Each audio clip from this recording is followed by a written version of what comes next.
Hello, everyone, and welcome to Southern California University of Health Sciences Alumni Interviews. I am your host today. My name is Dr. Elizabeth Robledo. I serve as SCU's Director of Alumni and Constituent Relations, and I am super excited and honored to be joined by Dr. Erica Witter-Davis, an alumna of Los Angeles College of Chiropractic, class of 2007. Thank you so much for joining us, Dr. Witter-Davis. Thank you for having me. This is a pleasure. Some of you may have seen her in the recent chiropractic commercial that was aired during the 2020 Olympics this summer. So it's super amazing to have you on here. We would love to hear more about your story, your trajectory, the things that drew you to chiropractic, and how your career basically, brought you to where you are today. So I'd like to first start off by asking, how was the experience like when you found out that you were going to be a part of the Canada Olympic team? Well, I think it was a little bit of a moment of being just kind of surreal for a second, and then a little numbness too, a little bit, because I don't think it really hit me that I was part of the team until we were actually on the plane flying there. Like, you get all your gear and all the great stuff, and you're still training, but you're training just like you did before. So that doesn't really change. And you're eating the food that you've normally been eating, and your diet, nutrition, all that kind of stuff's the same. So it's not until I actually was on the plane, bags packed, heading over there, I was like, oh my God, like, wait a second, this is it. Like, this is the biggest stage I could ever be on in my track and field career. And it was huge. So most of the excitement started happening when I was on the plane, not when I got the news at the trials, not at all. You're probably like, oh, this is amazing. And yeah, it's great. But then once you were at the plane, you were like, oh my God, this is finally hitting, right? Yes, exactly. A little delayed, but that's okay. And so I understand that you had an injury during your time there. Is that what occurred, and you were treated by a chiropractor?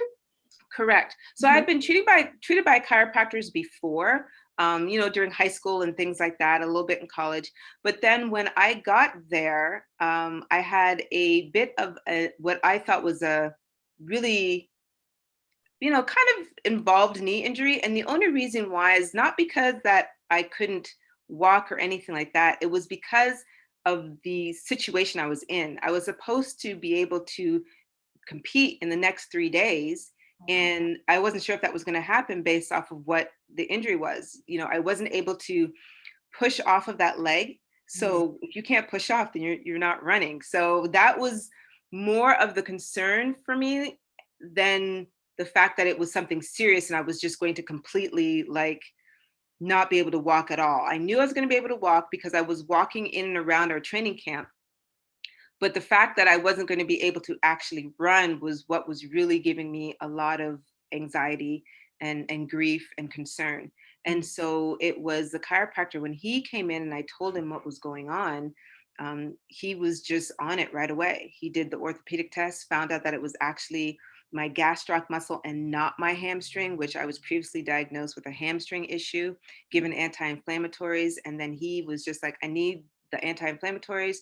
You don't need to be taking those, which confused me at the time because I was like, no, these are supposed to help. It's supposed to be great. I'm going to be fine. And he's just like, no, I don't need you to be taking those. And now as a chiropractor, I get it, because now it's like, that's going to mask what's really going on. And for him, he needs to see the full picture with the whole injury, how I'm feeling, how I'm walking, how I'm moving, any movements that he did that would elicit pain or not. Mm-hmm. Wow, that's pretty crazy, right? Yeah. Yep. So you were at the Olympics and you're like, oh, I'm here, I'm going to compete. And then this injury, and then you're basically told to follow these recommendations that you normally wouldn't, right? And you took that leap of faith. And could you tell us a little bit about your recovery? Yeah, so the recovery was actually pretty awesome, mainly because of the fact that he explained everything to me as we were going through it. So I wasn't left just to kind of, your mind wanders and am I going to get better? Am I not? Whatever. He actually took the time to say, this is what I'm doing. This is why I'm doing it. You have this injury. This is what I can do for you. And then he partnered up with the acupuncturist that was there. And so they did some things together, and it was a collaborative effort. So not only did I get a proper diagnosis from the chiro, but then it also showed how chiropractic can definitely be a collaborative effort with other healthcare professionals to allow the person to actually heal and heal well. So they got me better within the 3 days. The chiro was the lead. He made it happen. He told me what I needed to do. He even came out to the track with me so that I could actually go through my routine of my warm-ups and things like that.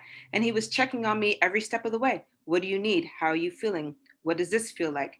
How do you, are you having any aches and pains? What about going up and down stairs? What about walking? Just different things along the path. And that, I think, was huge because I never felt like I was by myself. You're already in a different country having to race, and you have other people around, you have your teammates, but all your teammates are going through what they need to go through to get ready as well. Mm-hmm. So, you can't really rely on them to help you because they have their own stuff. So to have somebody there to walk me through was phenomenal. Mm-hmm.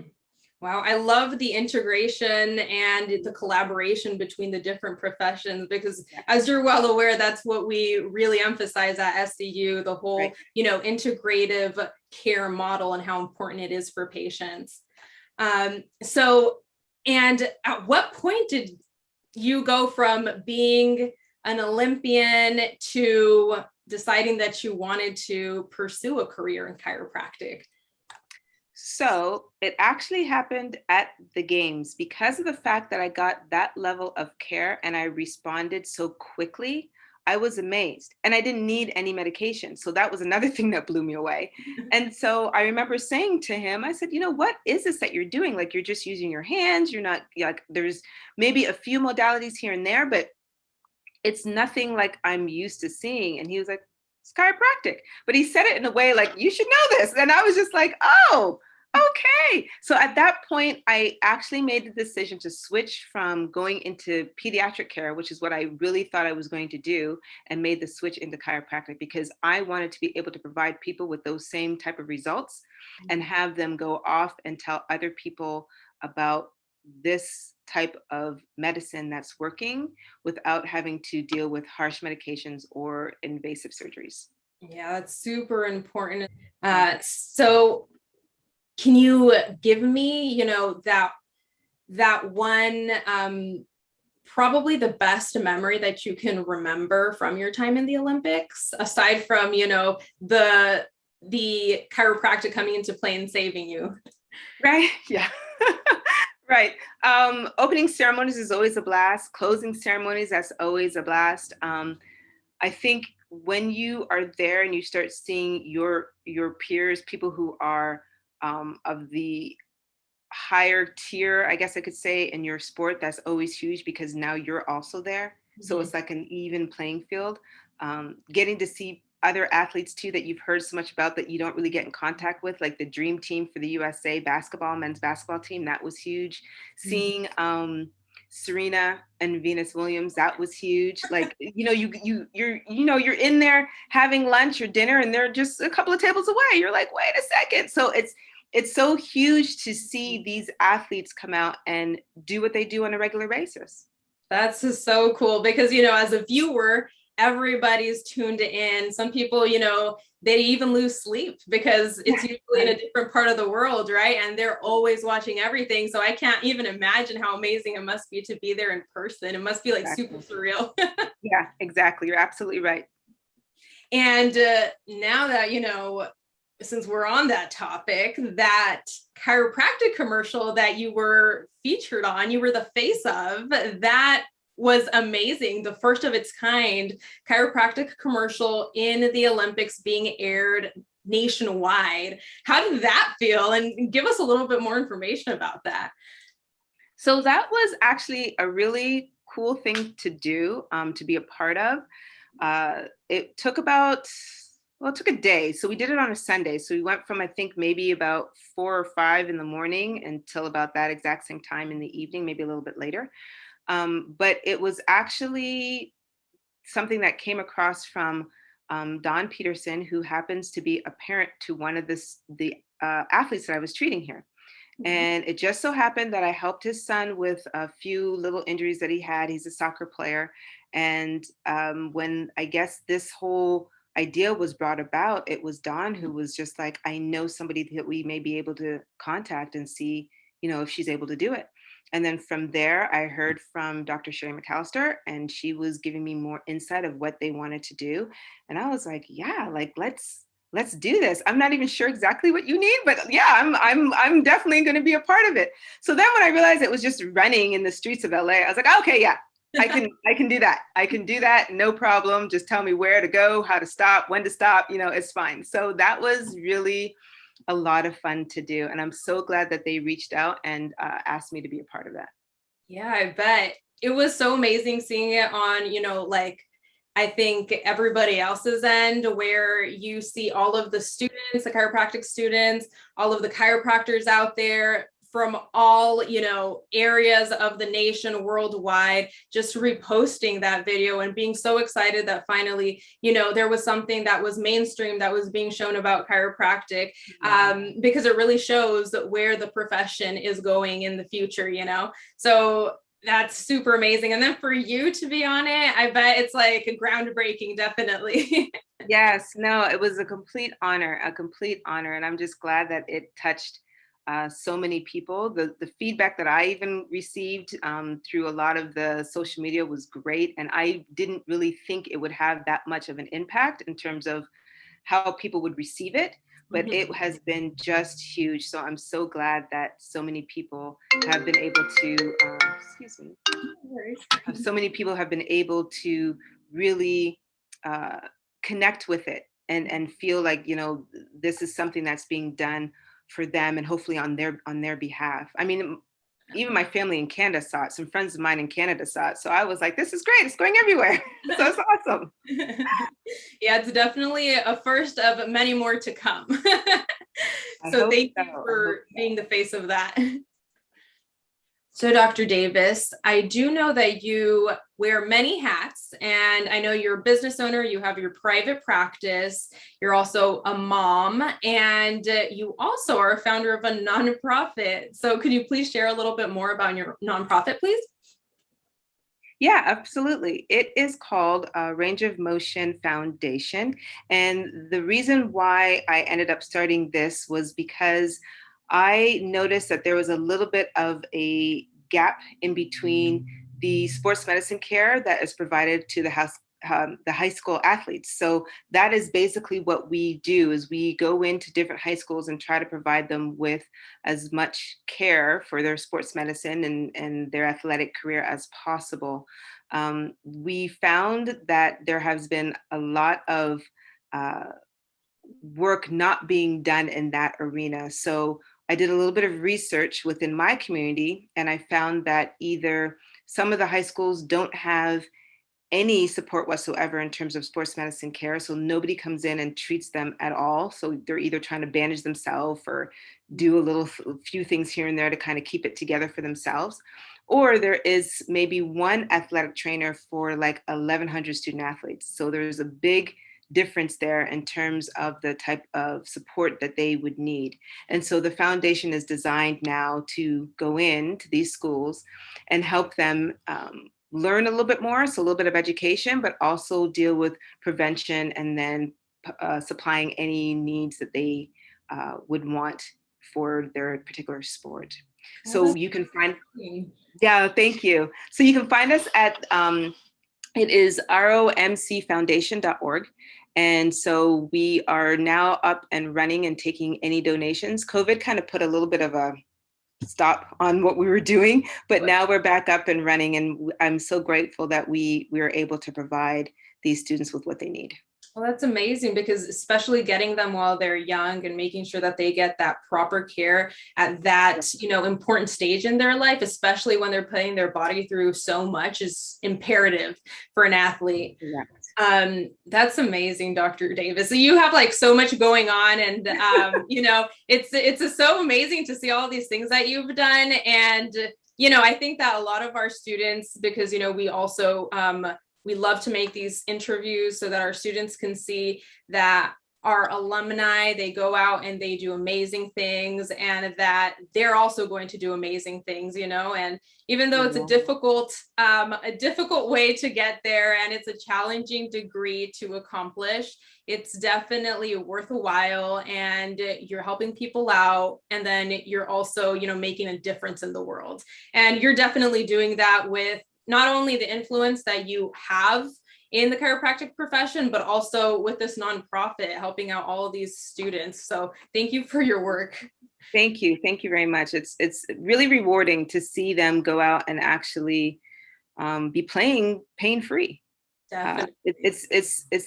It's a big deal, I think, kind of for them, only for the simple fact that a lot of them, sometimes the sports is all they have. Mm-hmm. And so when they're not able to play, there's a little bit of a, you know, a little bit of a depression or something like that, that kind of seeps in a little bit. So if we're able to just kind of stave that off so they can actually finish out their athletic career, or maybe even take it to the next level if they're trying to do college or something like that, to be in the background and support them with that is very rewarding. So I'm glad to be able to do it.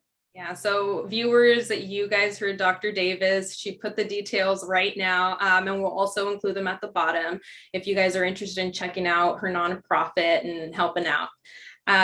So Dr. Davis, what made you decide on SCU specifically? Because you came from Canada, correct? Or were you already living here in the States? I was already in the US, but I was in Tennessee, actually. So that's where I did my undergrad. So I was cross country already. And the reason why I ended up in California was because of the weather, really. I was still competing. So it was important for me to be in a place to compete where I could be on a track all year round, not have to worry too much about snow, rain, all that kind of stuff. Mm-hmm. And I noticed that some colleagues and former teammates that I had were living out here and they were training and doing extremely well. So I was like, this has got to be the next place for me to be.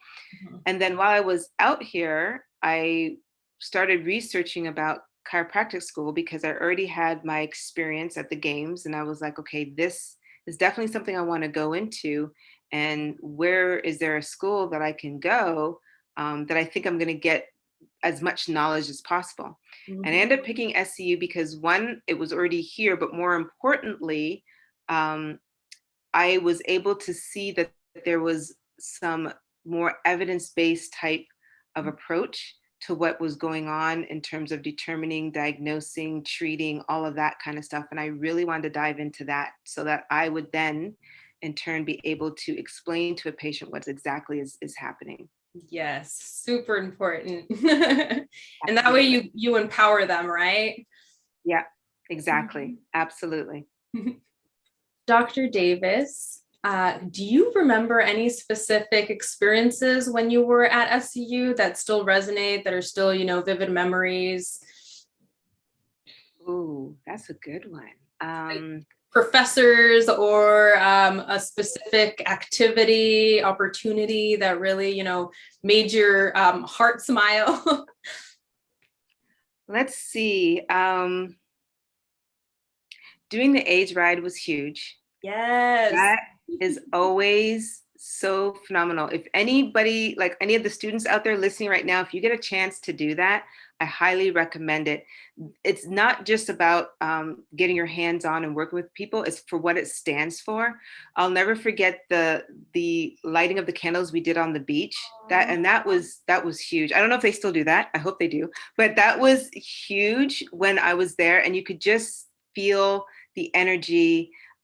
They are so appreciative of the care that you can provide for them. It was really a huge experience for me, and I loved it. Absolutely loved that one. That was huge. You know, I completely agree with you because I also attended AIDS Life Cycle, and you said it right there. They still do the little the candlelight, you know, candles. Yep. For those that have passed, and it brings you to tears. It's such a beautiful experience, and you leave different in a very positive way. So I agree with you on that. Any student that has the opportunity to go should definitely apply so that they could be considered, because it is a once in a lifetime opportunity. Absolutely. Absolutely. That was always a huge one for me. I mean, my former team classmates and I, we still talk about that now to this day, and we graduated like a long time ago. But we still talk about it now because it was just so impactful. Yes. Love it. Love it. Yeah, and we've been lucky enough to do it for many, many years. I think since the 90s. I'm not 100% sure, but it's been a while and we've still been doing it. Unfortunately, you know, we had to stop because they didn't do it this past year due to COVID, but we're continually going and making sure that our students are gaining that experience and, you know, understanding that this is also a need in the community as well. Absolutely. Absolutely. Yeah, I love it. And one last question for you. If you were to give advice to any student watching this regarding any aspect, whether it's life, whether it's, you know, their career, school, what would you give? Ooh, okay. So I guess one piece of advice that I would give, I think, is to really communicate with your patient base, be upfront with them, tell them as much as you possibly can so that they understand what's going on. There's nothing worse than a patient feeling like a number instead of a human being. So if you're able to extend that part out towards them so that they feel like they're actually included in their healing process, that's huge, because then I think they are more inclined to buy into what it is that you're trying to do, as well as take ownership for what it is that's happening within their own body. So communication is key. And then I think number 2 is listening. 9 times out of 10, the patient's going to tell you what's happening, but you have to listen or else you're going to miss it. It's not always what's written in the textbooks. So I know the textbooks are great, and sometimes things do come out that way, but most of the time it does not. So you have to really think about what is being said to you and start connecting the dots, because not only are you connecting the dots for yourself to put together your own differential diagnosis, but you're connecting the dots for the patient, so they are also aware. So communication and listening, those are my 2 big things. Yes, beautiful. Don't go looking for zebras, right? Yep. Well, thank you so much, Dr. Davis. We appreciate you giving us the time to interview you, and we're so honored to have you join us today. So we truly appreciate it. And thank you, viewers, for chiming in and listening to us. All of the information on Dr. Witter's foundation is down below, as well as her handle. So please make sure to follow and to keep updated with what she's doing. Thank you.